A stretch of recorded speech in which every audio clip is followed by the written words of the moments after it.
നമ്മൾ ഇന്ന് ഈ ഒരു വീഡിയോയിലൂടെ നോക്കാൻ പോകുന്നത്, നമുക്കറിയാം മലയാളി ഓഡിയൻസ് നിലവിൽ ഏറ്റവും കൂടുതൽ വെയിറ്റ് ചെയ്യുന്നത് ഈ ഒരു ബബ്ബബ്ബ സിനിമയ്ക്കാണ്. ഭൂരിഭാഗം ആളുകൾക്കും സിനിമയുടെ ട്രെയിലർ വളരെ ഇഷ്ടപ്പെട്ടു. പക്ഷെ മറ്റു ചില ആളുകൾ പറയുന്നത് ഈ ഒരു സിനിമയ്ക്ക് ഓവർ ഹൈപ്പ് കൊടുക്കണ്ട, അത് വളരെ റിസ്കിയാണെന്നാണ്.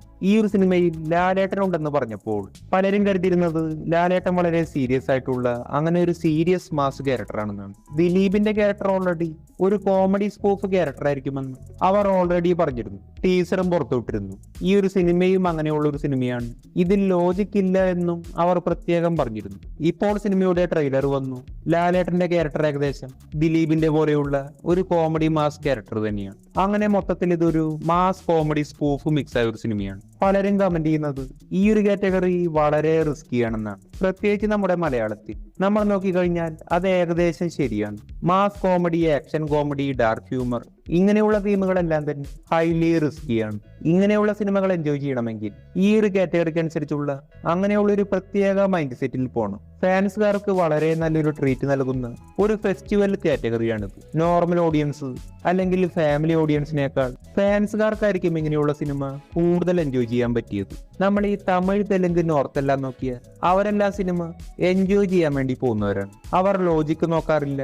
അവർ നടന്മാരോട് അല്പം കൂടി കൂടുതൽ ലോയലാണ്. അതായത് നമ്മുടെ കേരളത്തിൽ പടം പോരായെങ്കിൽ എത്ര വലിയ സ്റ്റാറിന്റെ പടമാണെങ്കിലും അത് വിജയിക്കില്ല. ചില ടൈമിൽ ബഡ്ജറ്റ് പോലും തിരിച്ചു കിട്ടില്ല.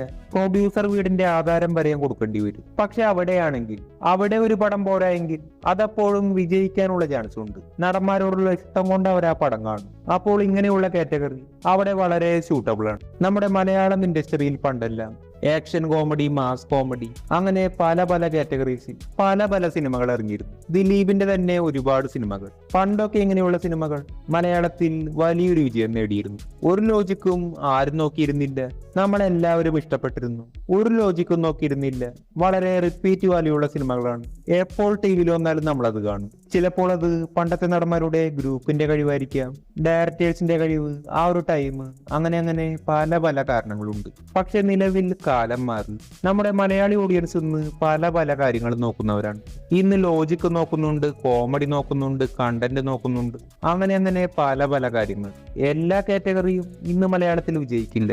നമുക്കറിയാം ഈ ഒരു സിനിമയിൽ നമ്മുടെ ലാലേട്ടനുമുണ്ട്. നമ്മുടെ ലാലേട്ടന്റെ തന്നെ ഇതേ കാറ്റഗറിയിൽ വന്ന മറ്റൊരു സിനിമയാണ് ആറാട്ട് സിനിമ. ഒരു ആക്ഷൻ കോമഡി സ്പൂഫ് സിനിമയാണ്. പക്ഷെ നമുക്കറിയാം ഭൂരിഭാഗം പേർക്കും ഈ ഒരു സിനിമ അങ്ങനെ വർക്കായില്ല. എല്ലാരും ചേർന്ന് ഈ ഒരു സിനിമയെ മൊത്തത്തിൽ എയറിൽ കയറ്റി വിട്ടു. ഇന്നും ഈ ഒരു സിനിമ എയറിലാണ്. എന്നാൽ ഇതേ സിനിമ പണ്ടാണ് ഇറങ്ങിയിരുന്നെങ്കിൽ അത് സൂപ്പർ ഹിറ്റ് ആകുമായിരുന്നു. മറ്റൊരു സിനിമയാണ് മോൺസ്റ്റർ എന്ന സിനിമ. ഇതും ഒരു ആക്ഷൻ കോമഡി സിനിമയാണ്. പക്ഷെ ഈ ഒരു സിനിമയും വിജയിച്ചില്ല. മറ്റൊരു സിനിമയാണ് മമ്മൂക്കയുടെ ഷൈലോക്ക് എന്ന സിനിമ. ഈ ഒരു സിനിമ അത്യാവശ്യം കളക്ഷൻ നേടിയ, ബോക്സ് ഓഫീസിൽ ഹിറ്റായ ഒരു സിനിമയാണ്. ഇതേപോലെ ആറാട്ട് സിനിമ നോക്കിയാൽ ബോക്സ് ഓഫീസ് വൈസ് നോക്കിയാൽ ഹിറ്റായ സിനിമ തന്നെയാണ്. ഇതിൽ മോൺസ്റ്റർ സിനിമയാണ് ആധാരം വരെയും പോയത്. ഇവർ ബോക്സ് ഓഫീസ് ഹിറ്റാണ്, പക്ഷെ ആളുകൾക്കിടയിൽ വലിയൊരു വിജയം നേടിയില്ല. ഒരു മിക്സഡ് റെസ്പോൺസ് ആണ്. ഇനി നമ്മൾ മാസ് കോമഡി കാറ്റഗറി സിനിമകളല്ലാതെ നോർമൽ മാസ് സിനിമകൾ നോക്കിയാൽ നിലവിൽ അങ്ങനെയുള്ള ക്യാരക്ടേഴ്സും അങ്ങനെയുള്ള സിനിമകളുമാണ് നമ്മുടെ മലയാളി ഓഡിയൻസ് കൂടുതൽ ഇഷ്ടപ്പെടുന്നത്. മാസ് കോമഡി സിനിമകൾ പണ്ട് നന്നായി വർക്കായിരുന്നു. പക്ഷെ നിലവിലെ കാര്യം നോക്കിയാൽ നോർമൽ മാസ് സിനിമകൾക്ക് തന്നെയാണ് കൂടുതൽ ഫാൻ ബേസ് ഉള്ളത്.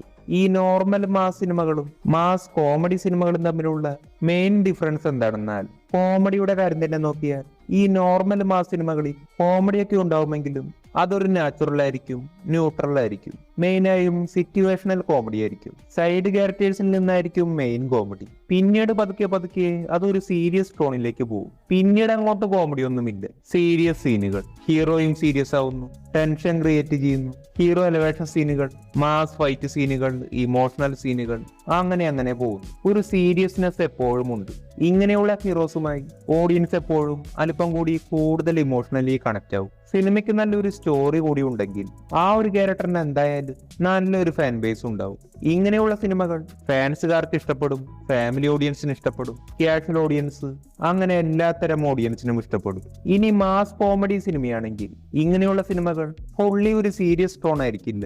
ഹീറോ നല്ല എനർജറ്റിക് ആയ ഒരു കോമഡി വൈബായിരിക്കും. സീരിയസ് സീനുകൾ വന്നാലും വില്ലന്മാരടിക്കാൻ വന്നാലും ഹീറോ അതെല്ലാം ഒരു ഫണ്ണായി എടുക്കും.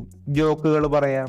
ഏതൊരു സിറ്റുവേഷനിലും ഒരു ഫോഴ്സ്ഡ് ആയ ഫിക്സഡ് ആയ കോമഡി എപ്പോഴും ഉണ്ടാവും. ഇതുകൊണ്ട് തന്നെ ഓഡിയൻസിന് സിനിമയിൽ എപ്പോഴും ഒരു സീരിയസ്നെസ് ഫീൽ ചെയ്യില്ല. കാരണം ഹീറോ തന്നെ പല കാര്യങ്ങളും കോമഡി ആയിട്ടാണ് എടുക്കുന്നത്. വളരെ എനർജറ്റിക് ആയ ലൗഡ് ഡയലോഗ്സ് ആയിരിക്കും. പ്രൂഫ് കോമഡി ഉണ്ടാവും, മെമ്മ ലെവൽ കോമഡി വരെ ഉണ്ടാവും. ഈ നോർമൽ മാസ് സിനിമകൾ ഓട്ടോമാറ്റിക്കലി ഏത് ഓഡിയൻസായും കണക്ട് ആവും. പക്ഷെ മാസ് കോമഡി സിനിമകൾ ഓഡിയൻസിനെ മാത്രം ഡിപ്പെൻഡ് ചെയ്താണ്. ഇതിന്റെ ഏറ്റവും വലിയൊരു റിസ്ക് എന്താണെന്നാൽ സിനിമയിലെ കോമഡികളെല്ലാം നന്നായി ആക്കണം. നല്ലൊരു ടൈമിങ് വേണം. ഈ കോമഡി മര്യാദ കേട്ടില്ല എങ്കിൽ പിന്നീട് സിനിമ മൊത്തത്തിൽ അങ്ങ് പോവും. സിനിമ എയറിൽ കയറും, റോസ്റ്റുകൾ വരും, അങ്ങനെ പല കാര്യങ്ങൾ സംഭവിക്കും. ഈ ഒരു കാറ്റഗറിയിൽ വന്ന് അടുത്ത കാലത്ത് ഇറങ്ങിയ ഒട്ടുമിക്ക മലയാള സിനിമകൾക്കും ഇത് തന്നെയാണ് സംഭവിച്ചത്. ഇതൊരു ക്രിഞ്ച് സിനിമയാണെന്ന് പറഞ്ഞ് എയറിൽ കയറ്റി വിടും. പക്ഷെ ഇങ്ങനെയുള്ള സിനിമകൾക്ക് വീക്കായാലും ബഡ്ജറ്റ് എന്തായാലും തിരിച്ചു കിട്ടാൻ ചാൻസ് ഉണ്ട്. കാരണം ബോറടിക്കാതെ കണ്ടിരിക്കുക. പക്ഷെ ആളുകൾക്കിടയിൽ അതൊരു കോമഡി പീസായി മെറ്റീരിയലായി മാറും. അതുകൊണ്ട് തന്നെ ഇങ്ങനെയുള്ള സിനിമകൾക്ക് അങ്ങനെ ഒരു റിസ്ക് വളരെ കൂടുതലാണ്. ഇനി അഥവാ കോമഡി എല്ലാം കണക്ട് ആയാൽ സിനിമയ്ക്ക് നല്ലൊരു ഹെവി റെസ്പോൺസ് ആയിരിക്കും, നല്ലൊരു ഫാൻ ബേസും ഉണ്ടാവും. പക്ഷെ നമ്മൾ നിലവിലെ കാര്യം നോക്കിയാൽ വളരെ ചുരുക്കം ചില കോമഡി മാസ് സിനിമകൾക്ക് മാത്രമേ മലയാളത്തിൽ നല്ലൊരു ഫാൻ ബേസ് ഉണ്ടാക്കാൻ കഴിഞ്ഞുള്ളൂ. നമ്മൾ ആവേശം പോലെയുള്ള സിനിമകൾ നോക്കിയാൽ അതിന് വളരെ മികച്ചൊരു ക്യാരക്ടർ റൈറ്റിംഗ് ഉണ്ട്. ആ ഒരു ക്യാരക്ടർ നാച്ചുറലി ഫണ്ണിയായി നമുക്ക് ഫീൽ ചെയ്യും. ഡയറക്ടർ ജിത്തു മാധവന്റെ 2 സിനിമകളിലും കോമഡി നന്നായി കണക്ട് ആയി. പക്ഷെ ഒരു സിനിമ നന്നായി എയറിൽ കയറും. ആവേശമല്ലാതെ നമ്മൾ മറ്റ് കോമഡി മാസ് സിനിമകൾ നോക്കിയാൽ അടുത്ത കാലത്ത് ഇറങ്ങിയ ലാലേട്ടന്റെ തന്നെ മോൺസ്റ്റർ ആറാട്ട് ഇതെല്ലാം എയറിലാണ്.